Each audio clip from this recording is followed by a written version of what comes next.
Եթե անձը 2025 թվականի նոյեմբերին եղել է գրանցված աշխատող, սակայն 2026 թվականից այլևս չի աշխատում, արդյոք նա 2026 թվականին համարվելու է ապահովագրավճար վճարող։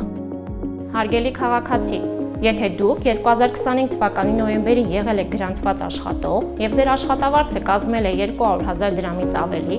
ապա 2026 թվականի հունվարի 1-ից արդեն ստացել եք ապահովագրված անձի կարգավիճակ, միանալով Առողջության համընդհանուր ապահովագրության համակարգին։ Սա նշանակում է, որ ամբողջ 2026 թվականի ընթացքում դուք կկարողանաք օգտվել համակարգի հնարավորություններից, նույնիսկ այն դեպքում, եթե նվազել է ձեր աշխատավարձը կամ խզել եք ձեր աշխատանքային պայմանագիրը։ Միևնույն ժամանակ կարևոր է իմանալ, որ 2026 թվականի ընթացքում աշխատավարձի նվազեցման դեպքում գործատուն կշարունակի ձեր աշխատավարձից հաշվարկել և վճարել ապահովագրավճար։ Իսկ աշխատանքից ազատվելու դեպքում յուրաքանչյուր ամիս ապահովագրավճարի ամսական դրույքաչափը պարտավոր եք վճարել ինքնուրույն։ Հարգելի քաղաքացի, հիշեցնենք, որ վարձու աշխատողների համար ապահովագրավճարները հաշվարկվում են ըստ աշխատավարձի չափի։